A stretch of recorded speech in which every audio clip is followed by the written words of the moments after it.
do you handle negativity when negative situations are coming your way? How do you handle it? Or do you handle it? Or what's the best thing for you to do today on my YouTube channel? Alicia's so awesome here. Hey, hi y'all. Okay, I wanted to talk about a few things. This past weekend, right, I had a situation. Now, I don't know how many of my followers have kids, but if you have kids, it's like, it's an extension of yourself. But I feel like when I have issues with my child, I feel like it hurts even more than it would hurt if it's me, if it's just me alone. When people be like not how you feel, appropriately treating your child, like, I promise you, if you don't have kids, it's a whole new type of, it'll take you there. Like, I go from 0 to 3,000 when I feel like my son is not being treated appropriately. So I had an issue like that this weekend where I felt like my son wasn't being treated appropriately. I think as I've grown older, I try to minimize the negativity. There are days and times and situations where I feel like you can't, right? You just got to deal with the negativity and try to move forward. So I had a weekend like that. Not to harp on that, but in having that moment of me being so angry and so upset, I realized that I can't avoid all negative situations or all situations that are bad, right? But I can deal with them better, right?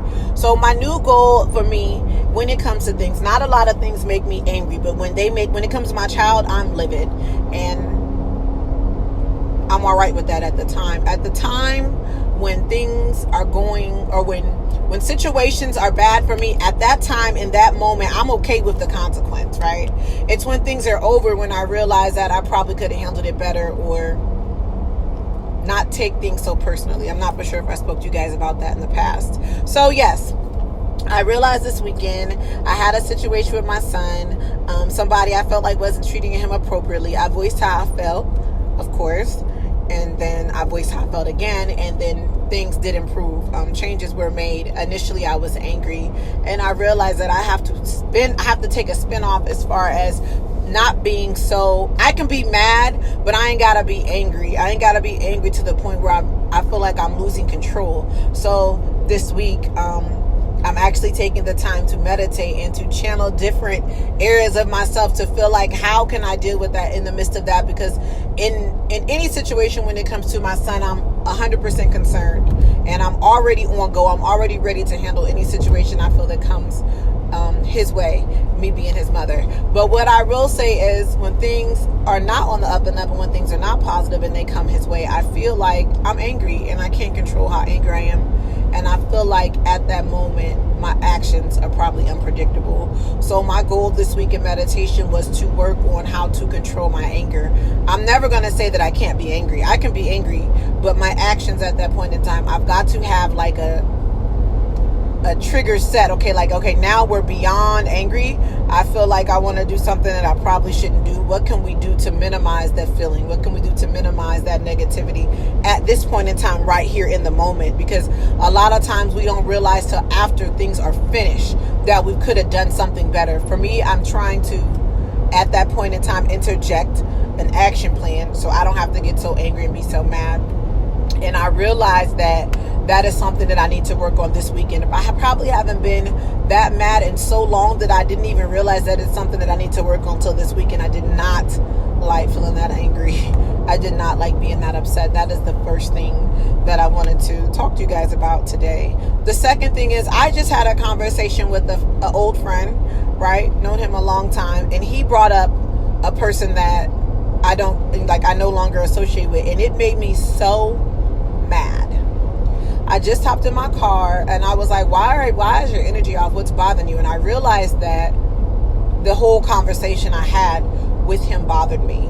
And I just want to encourage you guys to talk about things that make you uncomfortable. I'm somebody that when I'm done, I'm done. You understand what I'm saying? There's no coming back. But I realize that in certain situations and dealing with certain people, the conversation in itself, their name in itself, makes me unhappy. It makes me uncomfortable. Even though I feel like I'm in a good place, when certain people are brought to my attention, it doesn't put me in a good mood. And I don't like not being in a good mood. And today I realized when I was on the phone with my friend, what made me uncomfortable was him bringing up this person. It made me extremely uncomfortable. And then I realized, well, if it makes you that uncomfortable, Alicia, then maybe you should talk about it, right? Maybe this is something that I need to have a conversation with that person about. So one thing I have learned about myself is when I am angry with somebody that I love, I don't do no back talk. I'm not going to disrespect you. I'm not going to talk behind your back. I prefer to keep people out of it. So I'm not going to go and talk to people about it because I really don't like people questioning me about my decisions, nor do I probably ever want to talk about the situation again. So I realized that for me, when I have a situation with somebody that I love, I immediately close that door, right? There's nothing for us to talk about. There's no, you know what I'm saying? Because I feel like when people make mistakes, that I feel like show who you are and show who your real personality is and show how you really feel about me, right?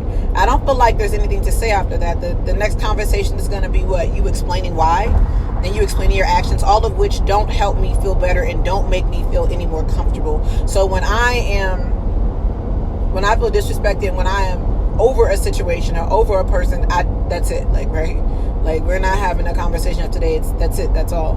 These are friendships of a year. These are friendships of 6 months. These are friendships of 20 years. That's just how I do. That's just how I rule my life. That's just how I run my life, not rule. That's just how I run my life. It makes it easier for me to handle, right? Me, per se. Now, on the flip side, when I've had conversations with people that I've had issues with in the past, they feel like it's not fair. That when you have a love for somebody and when you are involved in a relationship, you should at least hear the other person out. My point is there's no coming back from the situation. What you did made me feel a certain type of way. It doesn't matter what you say, right? We'll never go back to what we were. So for me, it's just a slam cutoff, right? What I realize is that when I love somebody and then I cut them off, right? Immediately when somebody brings this person up, it makes me uncomfortable, right? So I'm urging you guys to, whatever it is your situations are, when you're dealing with other people, when you're dealing with negativity in your life, when you're dealing with negative situations, at all costs communicate and talk about the situation. It'll help you deal with it better, because it wasn't until today when a friend of mine brought up an old friend of mine that I realized that this makes me extremely uncomfortable. Like, even though I'm done with the situation, talking about the person, bringing up the person's name made me extremely uncomfortable, and I do not like feeling uncomfortable. And I realized that my fault in that is I should probably at least communicate to somebody how I am feeling. In flip, right? In turn, that'll probably also help with my negativity or the angriness I feel when I'm going through things. I'm so angry because I haven't expressed how I feel, and I want you guys to know how unhealthy that is. I'm not telling you who to communicate. I'm not telling you who to communicate or what to communicate. I'm just saying communicate in itself, because to leave negative feelings locked up inside of you and not voice how you feel to somebody is a means to an end. That's not a good situation. You should always voice how you feel and be open about how you feel to somebody. And that is something I'm working on this week as well. I'm going to sit down with a close friend of mine and voice how I feel about situations in the past that have made me angry, and I'm going to do it so the next time somebody brings somebody up, or so the next time a topic comes up involving somebody I no longer deal with, I'm not so angry. It's very, very, very, very, very important with me. I think a lot of times I don't discuss it with other people is because I don't want other people in my business. When I have a situation going on with somebody, that's me and that's somebody. When you start to talk to people and incorporate other people into the situation, then they incorporate their opinions and what they think about it. And the big picture of it all is that you're involving other people into the situation that I prefer to keep other people out of. So I'm going to have to find a way to balance that as well. But definitely, by all means, when you guys are having any type of negative feelings, speak about it. Talk to somebody about it. Get it out. Do not hold it in, because I realized this weekend it is that anger and that negativity sitting inside of you for all that time, and you not voicing how you feel, something really bad could happen. Something that could have been prevented if you just voice how you feel.